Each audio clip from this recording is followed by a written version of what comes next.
Oke, pemirsa, kali ini kelompok kami yaitu kelompok sosialisasi dan edukasi berita reputasi generasi Z di Sekolah Kristen Tangerang.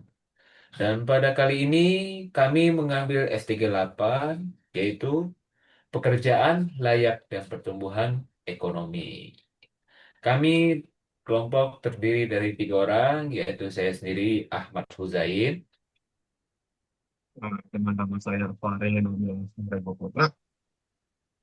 Nama saya Wilson Iswardiono. Nah, Dan pada kali ini akan kami mulai presentasi kami pada kali ini. latar belakang.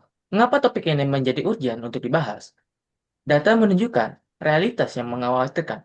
74% manajer merasa Gen Z sulit diajak bekerja sama. Dan 12% perusahaan yang memilih untuk tidak merekrut mereka. Lebih mengejutkan lagi, 41% pemimpin bisnis percaya Gen Z tidak siap menghadapi dunia kerja.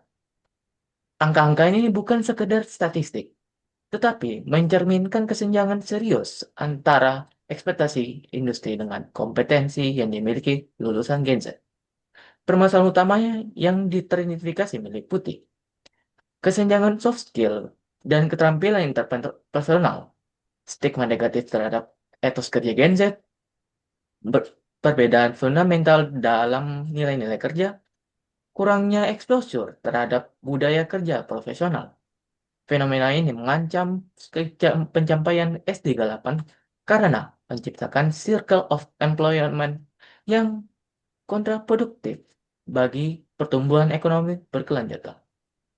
Karakteristik generasi Z.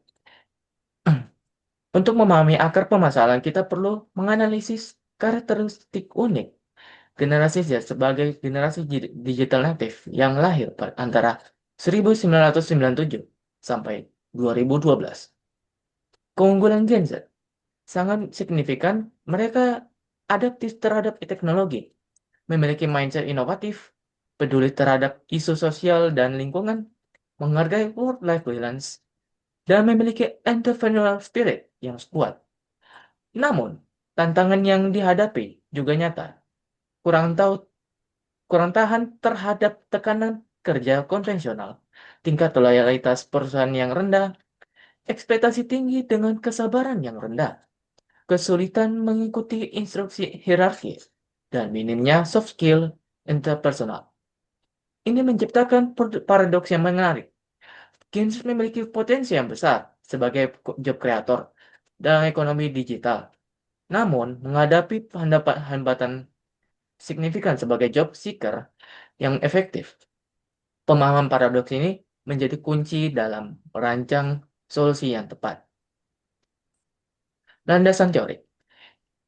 Pengabdian ini didasarkan dengan adanya 4 pilar teoritis yang fundamental. Pertama, etika kerja, kemampuan membedakan benar salah dalam konteks profesional yang menjadi kunci sosialisasi dan penerimaan di dunia kerja. Kedua, kepercayaan diri sebagai pondasi pengembangan karir dan adaptasi terhadap tekanan kerja. Ketiga, ekspektasi realistis.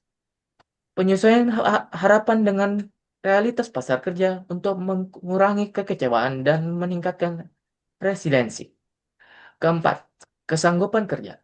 Kombinasi kemampuan teknis, emosional, dan sosial yang perlu untuk menjalankan tugas profesional secara efektif. Keempat pilar ini menjadi framework dan dalam merancang program sosialisasi dan yang komprehensif. Silakan. Dan dari kelompok kami, untuk metode pelaksanaan, kami melakukan pendekatan kualitatif dan deskriptif. Untuk lokasi yang kami ambil adalah SMA Kristen Tangerang dan yang berada sedang menduduki di kelas 2, yaitu subjeknya adalah siswa generasi Z yang lahir pada 2007 sampai 2008 yang saat ini sedang duduk di bangku kelas 2 SMA. Lalu untuk durasi, kami melakukan presentasi, kami melakukan kegiatan pada kali ini yaitu sebanyak 60 menit. Lalu untuk teknik pengumpulan data, kami melakukan presentasi interaktif menggunakan slide. Lalu dilakukan sesi tanya jawab terbuka, lalu wawancara singkat dengan siswa, dan observasi langsung dan dokumentasi. Untuk materi kami fokus pada karakteristik generasi Z, stereotip versus fakta, lalu etika profesional dan soft skill yang dibutuhkan di dunia kerja di masa depan. Lalu untuk hasil yang kami dapatkan dan temuan utama pada kegiatan kami kali ini adalah kesenjangan ekspektasi versus realitas. Dan untuk permasalahan yang teridentifikasi, yaitu kesenjangan soft skill. Dan kesenjangannya adalah 70% manajer menyoroti betapa lemahnya komunikasi generasi Z. Lalu perbedaan nilai kerja. Generasi Z mengutamakan fleksibilitas versus perusahaan menuntut loyalitas. Dan lalu pengaruh media sosial. Ekspektasi tidak realistis tentang dunia kerja. Lalu kurangnya eksposur, yaitu minimnya pengalaman kerja nyata sebelum lulus.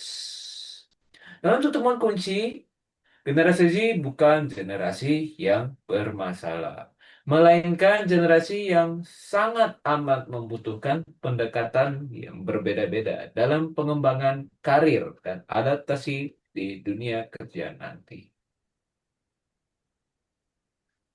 Lalu, untuk kontribusi terhadap SDG 8 yang kita sebut pekerjaan layak dan pertumbuhan ekonomi, yaitu potensi dari Gen Z ini yaitu generasi Z sebagai job creator dalam ekonomi digital. Lalu, tantangan yang dihadapi mereka adalah tingginya angka pengangguran di kalangan generasi Z, ya, seperti yang ada di negara kita saat ini. Lalu, bagaimana solusinya? Dan untuk solusi yang pasti adalah pendidikan dan sosialisasi untuk bridging gap. Dan untuk kontribusi generasi Z pada segi 8, nah, yaitu tak lain pengembangan ekonomi kreatif dan digital, lalu inovasi dalam gig ekonomi dan startup, lalu peningkatan awareness terhadap work-life balance, lalu yang paling penting adalah transformasi budaya kerja menuju inklusivitas.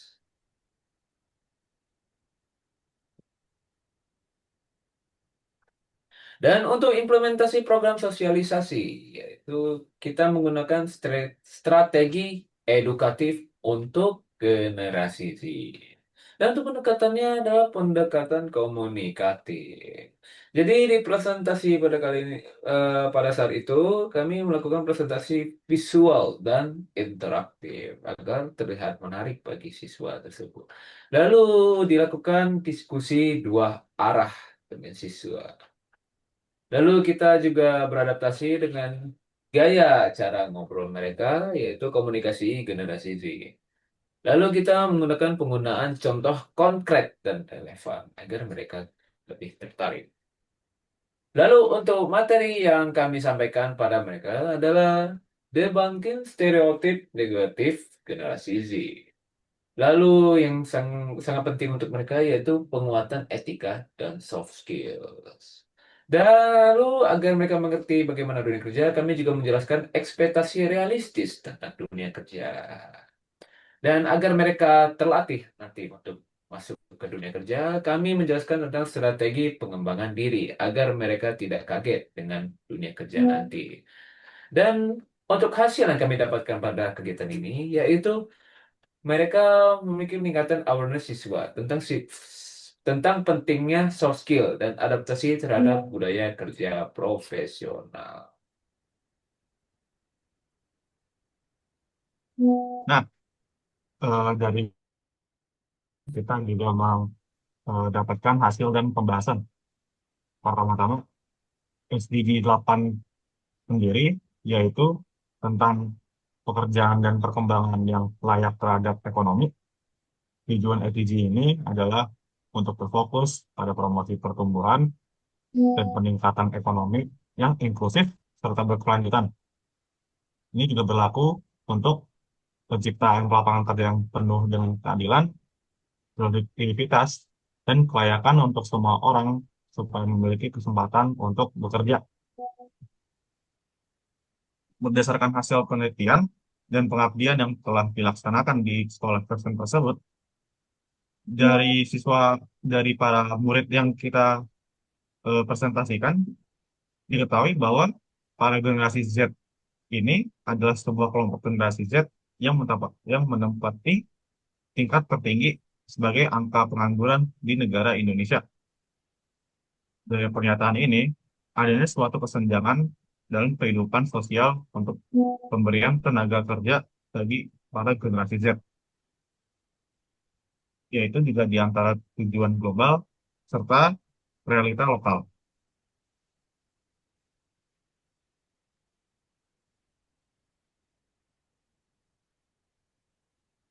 Hasil ini juga dikarenakan generasi Z berkembang di era lingkungan yang penuh dengan alat digital.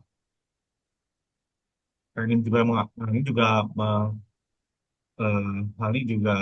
menghasilkan kejadian di mana segala macam informasi yang diterima oleh generasi Z tersebut bergerak secara cepat dan instan. Jadi, misalnya dalam mendapatkan informasi dimanapun, mereka cara pemrosesannya juga lebih cepat dibanding sebelumnya. Nah, generasi ini juga memiliki keunggulan dengan kemampuannya terhadap adaptif teknologi, kesadaran tinggi tentang masalah sosial di era sekarang, dan juga menjunjung tinggi keseimbangan di antara pekerjaan serta kehidupan, atau dalam kata lain, work-life balance. Tapi pada media, mereka justru sudah digambarkan sebagai generasi yang lemah, mudah negatif, memiliki jiwa komitmen kerja yang lemah, dan tingkat kesabaran yang sangat ekstrim rendahnya. Hal ini sangat berpengaruh terhadap eh, penggambaran generasi tersebut. Media telah menggambarkan generasi Z sebagai dalam bentuk negatif di kalangan perekrut di dunia usaha.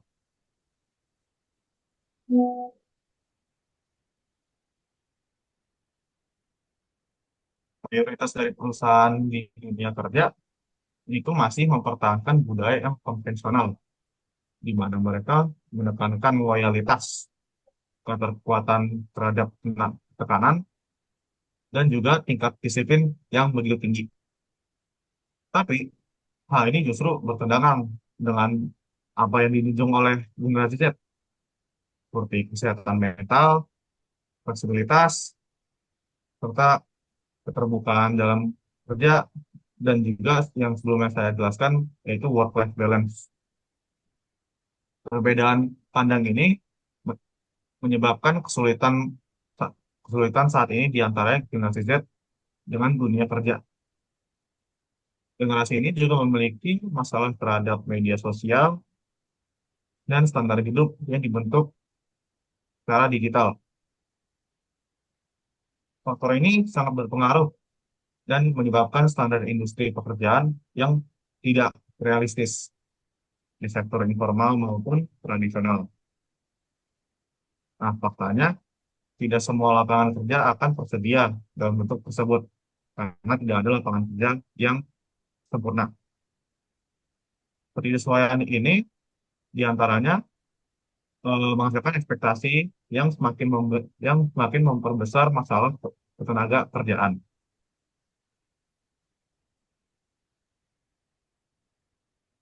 Nah, dari kesimpulan apa yang kita bisa dapatkan? Singkatnya, kesalahan pengangguran di kalangan Gen Z bukan semata-mata dikarenakan kurangnya peluang kerja, tapi justru disebabkan adanya ekspektasi ketidaksesuaian, ketidaksesuaian nilai, dan juga sistem kerja yang ditawarkan. Lalu perubahan sistem tenaga kerjaan yang lebih inklusif dan responsif terhadap perubahan generasi menjadi faktor penting dalam mewujudkan tenaga SDG 8 dengan efektif.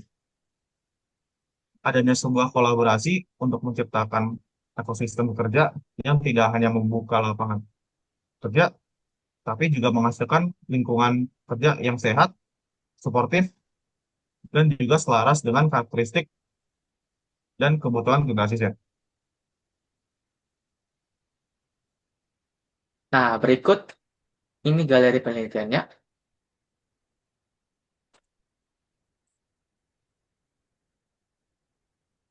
Berikut referensi Ini juga sumber. referensi yang kita cari-cari, yang kita dapatkan, yang kita juga ambil.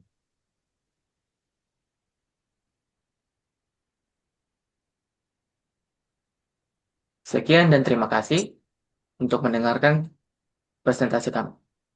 Kami dari kami dari kelompok pengabdian. Terima kasih. Terima Terima kasih. kasih. Oke, sudah.